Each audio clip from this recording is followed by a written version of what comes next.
Okay, so here is a review for exam 1, or the review of the post exam 1. And I'm going to work through these problems here. So the numbers that I used when developing these, I set this mine to 35 feet. Right here says our loop. I set this to 50 feet. And this, let's see, was 25 feet. This angle was 35 degrees. This initial velocity I set at 35 feet per second. And this initial velocity right here was 20 feet per second. So the thing that we wanted to try to do is to find the rate at which the camera rotates right here. Okay, so this camera is rotating either clockwise or counterclockwise. One way we'll figure out in a second which direction it's going to go. So how do we know that? Well, it's got to follow this cart, so it's going at the end of the particle, if you will, at the end of the thing right here, it needs to be moving in conjunction with this, right? That's the concept behind it. So what we need to do is do a coordinate transformation right up here, and we're going to have tangential and normal right there, right at the top. And this camera, it's going to be aligned with the radial, like this right there, the ER, and then the E theta. It's going to come off to the sides there. So what we really want to do is do a coordinate transformation, superimposing those on top of each other. That looks like this right here, where we have the ER and the E theta. And it's got that theta angle coming in right there. If you can set that up, everything else is a little bit more straightforward. So let's start with the velocity. The velocity that we know at B is going to be 20 in the ET, right? And even if you wanted to do this, you could also say that if you wanted to, that you could, if you weren't really comfortable with the tangential components, we could have easily just said that it was going to be in the, I keep writing E, the velocity at B could also be written as negative 20I plus 0J if you wanted to. But I'm going to stick with this because it's going to be easier, because I also want to do a coordinate transformation in the for the acceleration. That would be for this part right here. That's what my R double dot is going to be. All right. So okay, so I can just go ahead and do this. I was going to go ahead and do the acceleration part here, but let me go ahead and just write this out right here. So the coordinate transformation, we could either do the top or the bottom here. I'm going to go let's see, which way did I go on my page? I decided the tangential was at the top. So there you go. And that the radial right here. Okay. And so looking at the angle right here, the radial looks like it's going to be the negative cosine right there, right? Because it's adjacent, it's going the opposite of the tangent, so it must be there. And then for the normal right here, let's see, the radial is going to be also, but it's going to be negative, but it's going to be sine, right? And then for the theta right here, you can see that's going to be in the tangential direction. It's going to be a positive sign. And you can also say that it's going to be negative of the normal cosine. And we have the correct form as we expect it to be. So let's take and find the velocity of B now at 20. But we're going to have tangential, so we want to turn it into radial, so we're going to go downwards. So we take the 20 times the negative cosine of the angle, which we were given as 35 degrees, right? That theta right there, that's right in here, is 35 degrees. 35 degrees, not 350. And that's going to be ER. And then plus that 20 times the sine of 35 degrees, and that's going to be E theta, right? So we plug our numbers in, we plug our values. I'll show just with the time here, timing this thing, cosine times, and we should get a negative 16.38 ER and a 2035 sine times, and that's a 11.47, and it's positive too, E theta. Now remember that this is this guy right there is R dot, this is R theta dot. So to answer part A of this, all we need to do is say that theta dot is equal to 11.47 divided by R. That R is 25 feet. And so we divide through and we get 0.4589 radians per second, and it's positive, so it must be counterclockwise, and that was part A. For part B, now we need the other component of acceleration. So we see that it's going in a roundabout thing, and so we know the velocity here is 20.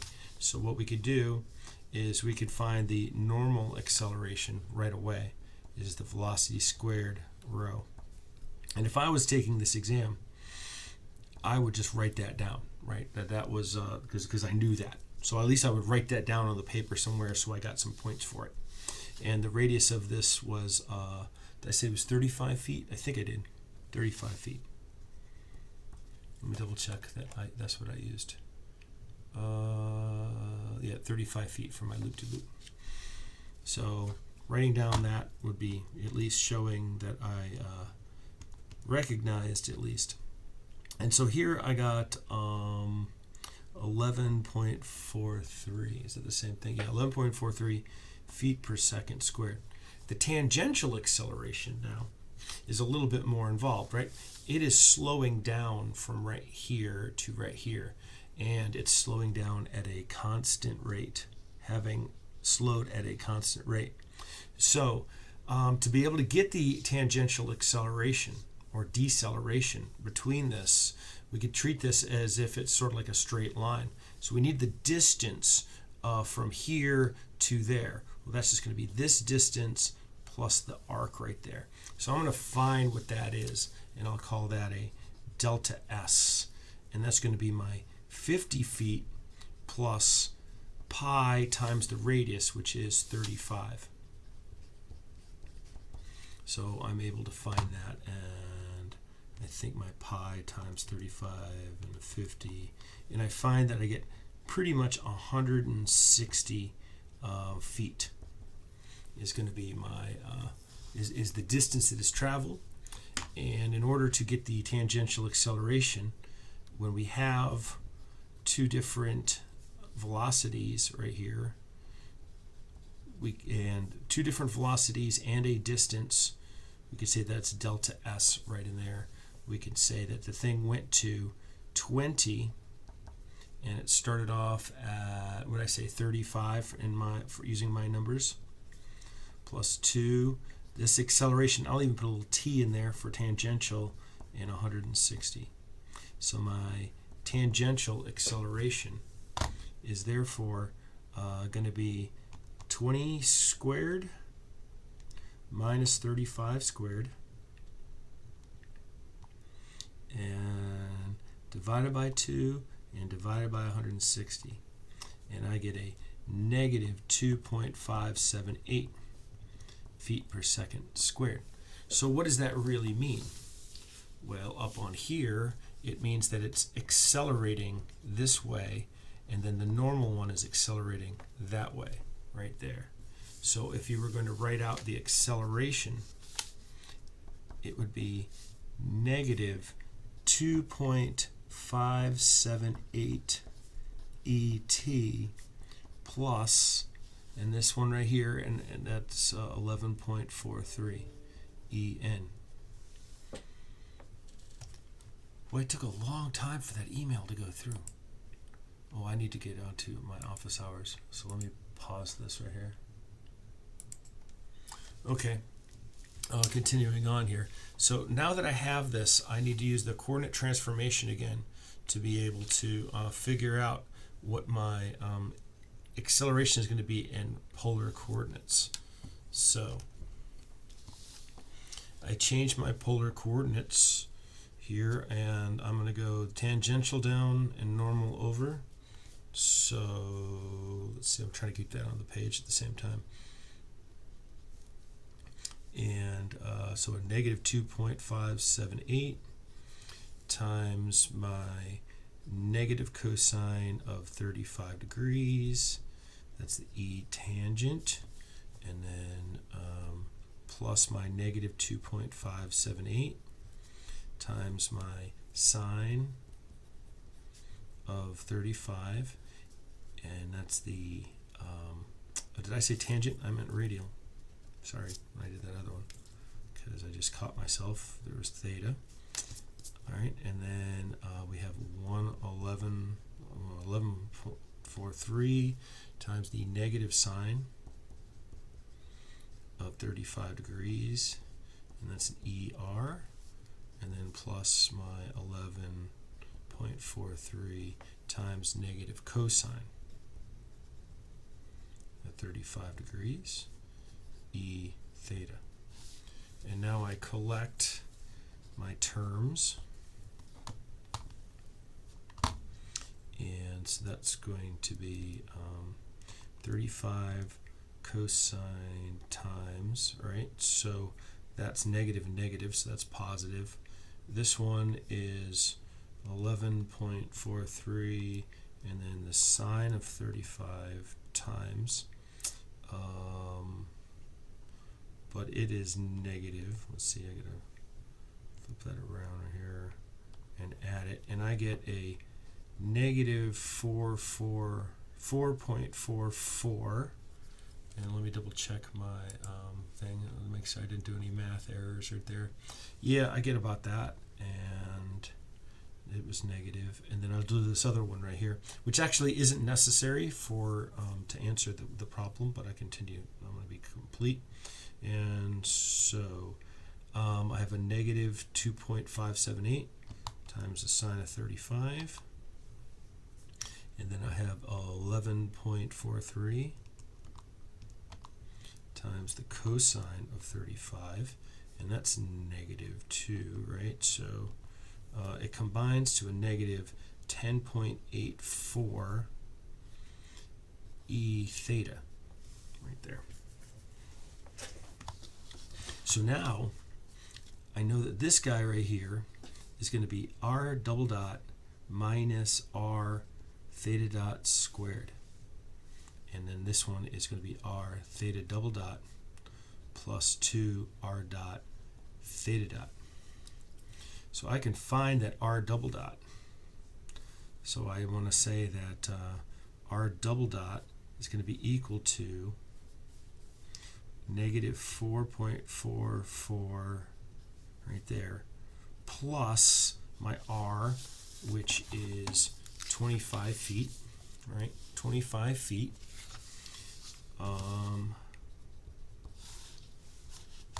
And then theta dot is given up here. We found it before, 0.4589 squared. So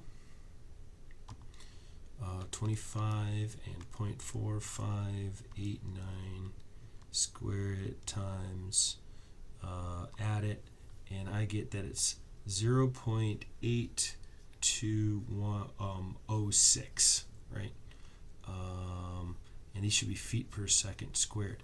So this is part 2, part B, right there. So part A was this, part B was right here.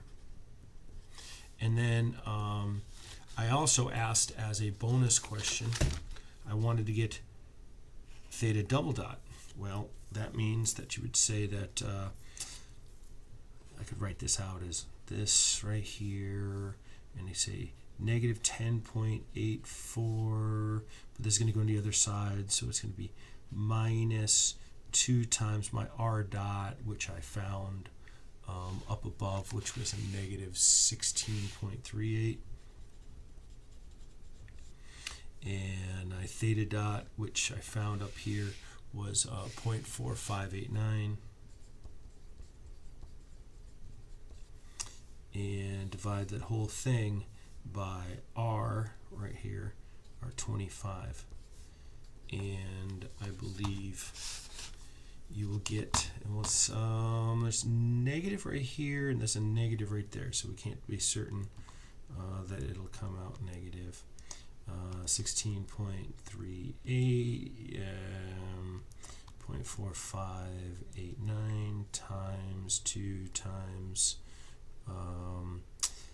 yeah, but that's gonna be positive, okay, and then at 25 right here. Okay, so what I find this to be is I think it's positive 0.1677, and that would be radians per second squared, and that would be the bonus answer right there. Okay, so how long did that take me to do? That was a 16 minutes right there. That was a little longer than it took me the other day. All right, so let's keep on going. Let's take a look at this problem right here. And for the values that I used in doing the problem, I said that this theta was equal to 35 degrees. My B was equal to 0.2. VB right here was a constant 8 meters per second. And we wanted to find find the velocity of C with respect to A when my delta YA had gone down by 2 meters. All right, so that's what I had used for there in terms of values. So I have a fresh piece of paper right here. So what I would do first is draw a datum. Draw another datum. And let's make this one go down to here, make that one go down to here. And so this is going to be, I guess I'll just call it SA. This datum right here might as well be 2 right there, right? So we call this one SB. Because this portion right here is never going to change, right? This block is never getting up higher than this. And then this one, we could say that that's going to be SC right there, right? So if we were doing our conservation of rope idea, we'd have 1, 2, 3, 4 SA, and then plus 2 SB, plus 1, 2, 3, plus 3 SC is going to be equal to the length. So we have 4 VA plus 2 VB plus 3 VC equal to 0. Right? So we don't need acceleration for here, but we could have written that out. All right, so let's take a look at what's going on here. I've written down a lot of stuff here, but they tell us something about block A. It starts from rest and accelerates downward at a rate of this right here, where B is a provided constant, right? So the acceleration of A is B times t squared, and from what we're told here, it's going to be 0.2 times t squared. Well, that means that the acceleration of A is a function of time. We want to get the velocity, right? So because we're looking for the velocity. So let's try that out. The acceleration and this is a function of time, so let's take dv dt and move it around right here, right? So we could take the velocity is equal to the acceleration dt and integrate it, right? Because acceleration is a function of time. So starting from rest, there's the velocity right here. Starting from time t0 right here. Well, I should actually let me write it out over here. 0 to t, and we're going to have 0.2 times t squared dt, right? That's substituting in for right there. So when we get this, we'll say it's the velocity, right, is going to be 0.2 divided by 3 t cubed. Now you're going to ask yourself, so, well, we don't know what the time is. But what were we given? We were given this right here. So let's integrate it again. And this is the thought process I'm trying to draw out from you, right? The new problem, right? So I'll say dy dt because I'm measuring something in the y direction right there. So take dy is equal to v dt.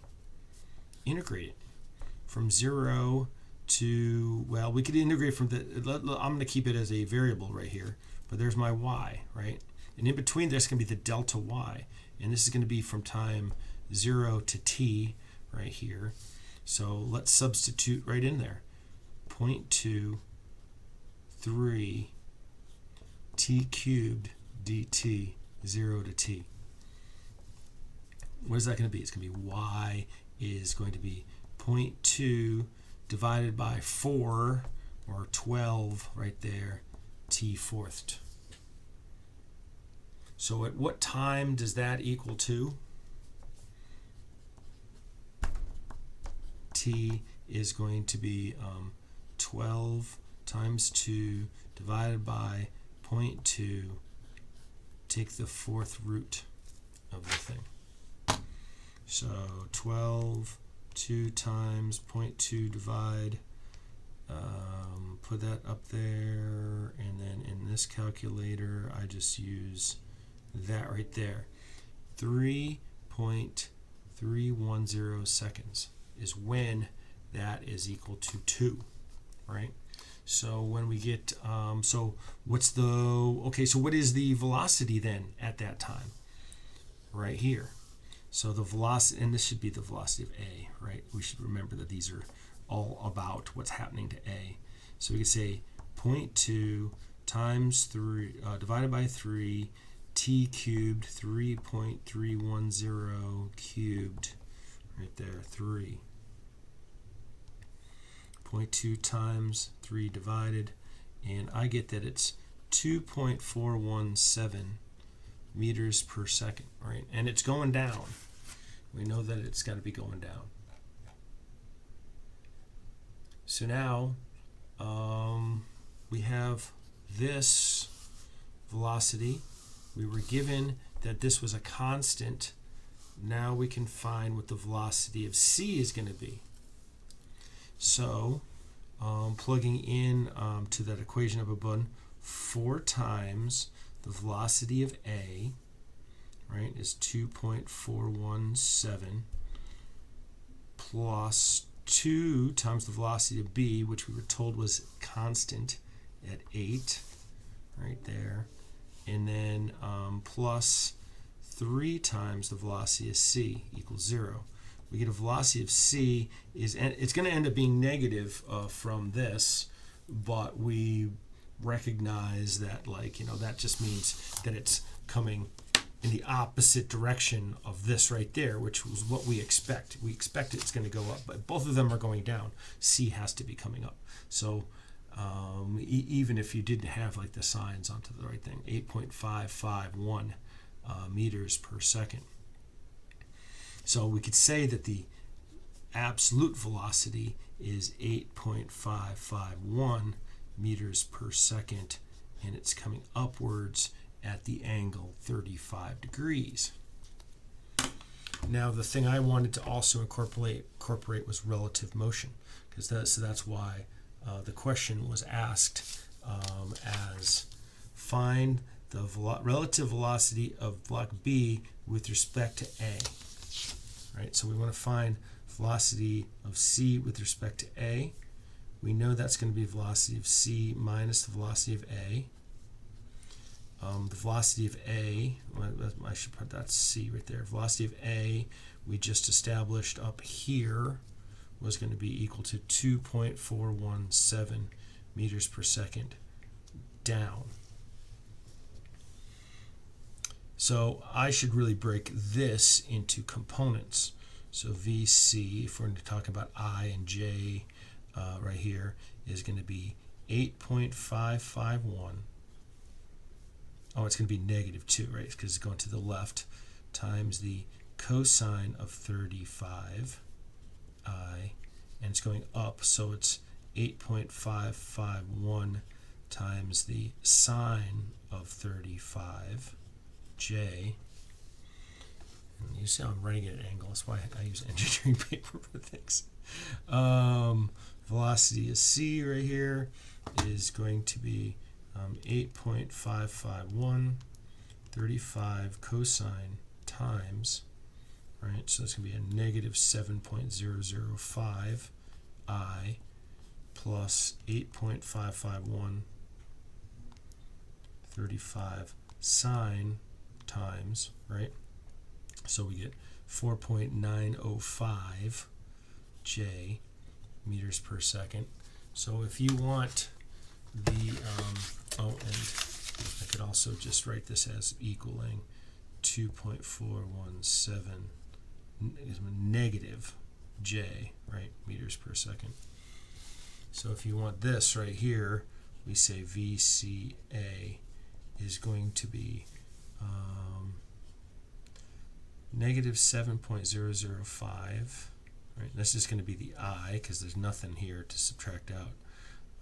Plus my 4.905. That's gross right there. I have it on there. I need a Band-Aid. Minus, but then minus, where'd it go? Right there. Minus 2.417, and that's the J. So velocity C with respect to A. Pull these guys out.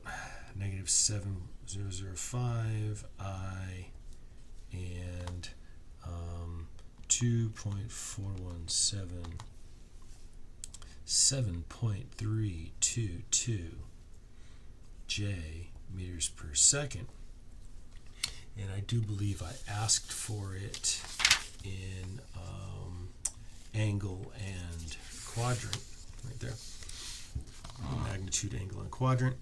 So my VC with respect to A is going to be a 7.005 squared and a 7.322 squared.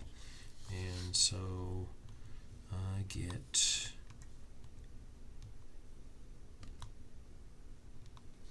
10.13, and these are meters per second.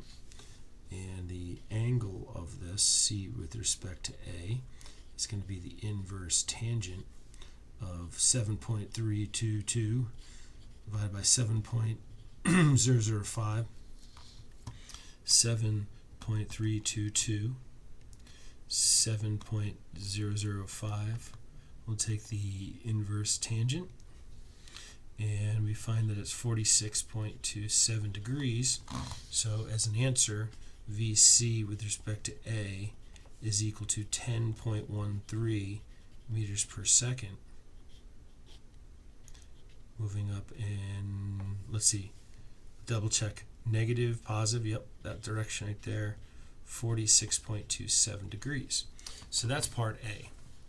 And so I recognize that was a long process to get there, but I want you to have demonstrate that you can think your way through this problem. And then part B, onto this right here, it asks for the velocity triangle, right, or a vector triangle. Well, A is going straight down, and C is going up, right? But we want to remember that we're going to say that velocity of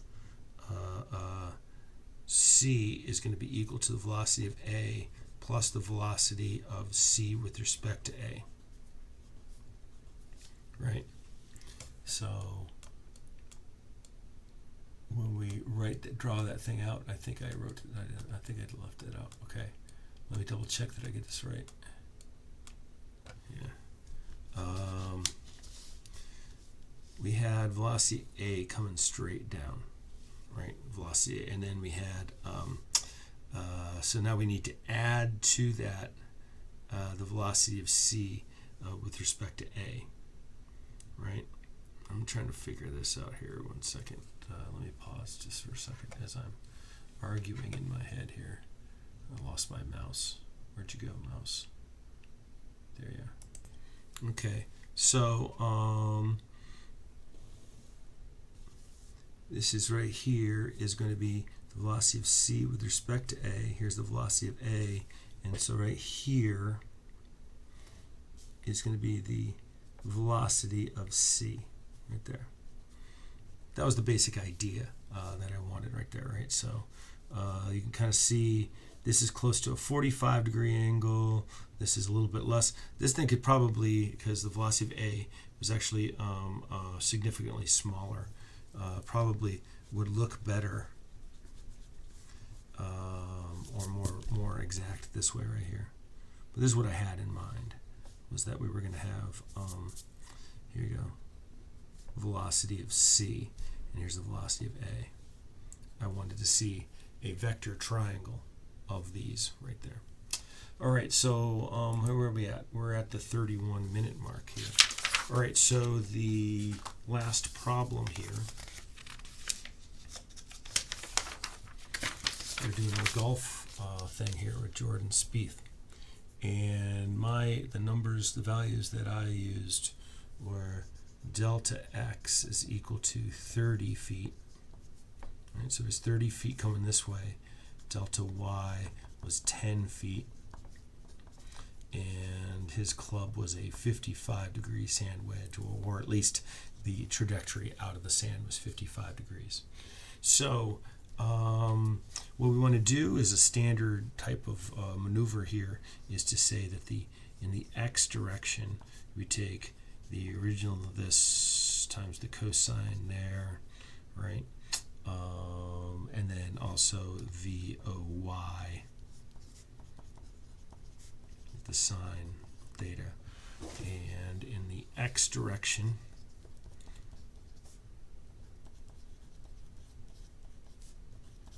we say that there's going to be delta right there, so we get rid of that one right here, and we can solve for time.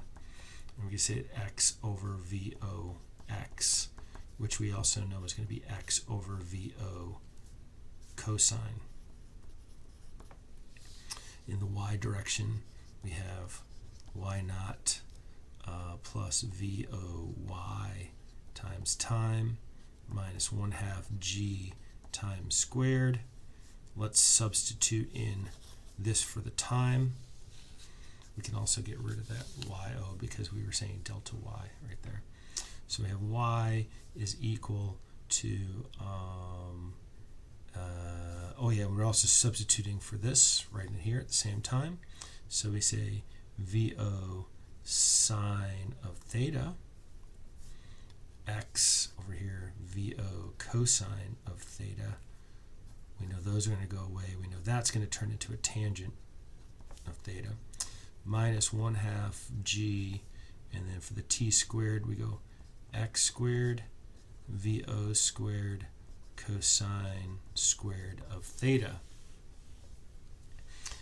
So plugging in values here, we say 10 is equal to the tangent of 55 degrees times our 30 minus 1/2 32.2. The x is 30 squared VO squared and cosine of 55. Don't forget to square it right there, right? So you do all of that, and so let's see. We take 10 and we take tangent of 55 times 30, boom, subtract it out. We're going to get a negative number. Yeah, but it's negative right there. Now we multiply it by, well, let's move that v squared over to the other side. So we're going to take everything that we just got, which is my 32.84, and we're going to divide it out by over there, right? So I'm going to take my 32.2, and so there you go, and then I divide it by 2, and then I multiply it by 30 squared, boom, and then I take my 55, and take the cosine, and I square it, and I divide it, boom, and now I take the square root of it, and do I get a 36.62? Hope I do. 36.62. 36.62 feet per second. All right, so that could have been the question, but the question was really, give me the velocity vector as it's about to land. So this is the initial velocity. What I can find is the original velocity in the x direction is going to be 36.62 times the cosine of 55, and the VOY is 36.62 in the sine of 55. So we take 55 and the cosine, boom, I get 21 feet per second, and 55 sine 36.62 times, I get like 30, almost exactly 30 feet per second. That's cool. And now if I want to, okay, there's a couple different things I can do to be able to solve this. I think the most straightforward thing, I know that this is going to equal the final velocity in the x direction. This is the initial velocity, but it's coming up and it's landing somewhere, right? So I want the velocity when it lands, so the easiest one to do that is use this. I'm going to say 2g and then the delta y right there, right? So this is y and that's y right here. So vy is simply going to be the square root of the initial velocity in the y direction squared minus 32.2, and I hope that this is not going to be negative underneath there, but I'm pretty sure I'm okay. And anyway, I take the square root right there, and I square it, excuse me, and then I take 32.2 multiplied by 2 multiplied by 10. I subtract it out. It's not, and then I get, oh, it's 16. Right, so it's 16 feet per second. So my velocity vector is going to be, and this is better be downwards, right? It better be going downwards. So, and the x direction is 21I plus negative 16j feet per second, right? And so that is like the answer to part A right in there. And then for part B, we want to get the magnitude of the thing. So we take 21 squared and 16 squared, and my office hours wants to know if I'm still there. It's a good question. Am I still there? I don't know. Nobody ever shows up. But we take 21 squared and 16 squared in the atom and take the square root, and I get that it's 26.40 feet per second, and that angle is the inverse tan of my 16 over 21. So 16,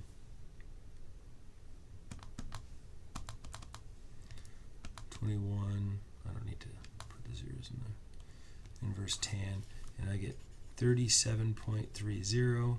So my answer here is also going to be 26.40 feet per second, coming downwards at 37.30 degrees. And so there's the answer to part B. All right, so that took me 40 minutes to do. It took me 32.5 minutes when I did it the first time, but this time I was talking my way through it. I expect usually people to take twice as long. So I'm glad I gave extra time on this, but I'm really concerned about how many people didn't complete the task, right? I saw a lot of blank pages. But hopefully this makes a lot more sense now that you've seen it. It's a lot easier in hindsight, I know. But this is part of the development process, and we will recover